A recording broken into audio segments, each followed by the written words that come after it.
حضرت ابو ہریرہ رضی اللہ تعالیٰ عنہ سے روایت ہے، رسول اللہ صلی اللہ علیہ وسلم نے فرمایا،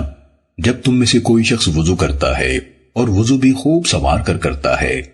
پھر مسجد کی طرف آتا ہے تو صرف نماز کے لیے گھر سے نکلتا ہے، نماز کے سوا اور کوئی مقصد نہیں ہوتا، تو وہ جو قدم بھی اٹھاتا ہے اس کے بدلے اللہ تعالیٰ اس کا ایک درجہ بلند فرماتا ہے اور ایک گناہ معاف کرتا ہے، اس کو اسی طرح ثواب ملتا رہتا ہے حتیٰ کہ وہ مسجد میں داخل ہو جاتا ہے۔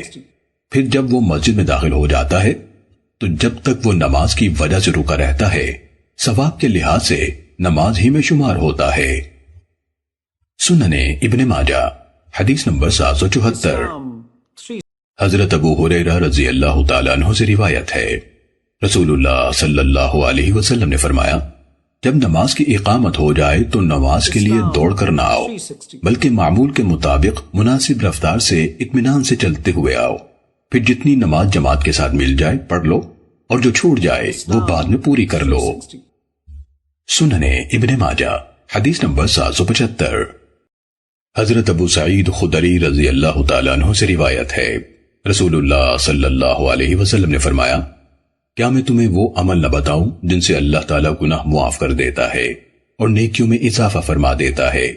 صحابہ نے عرض کیا، جی ہاں اللہ کے رسول، فرما دیجئے۔ آپ صلی اللہ علیہ وسلم نے فرمایا،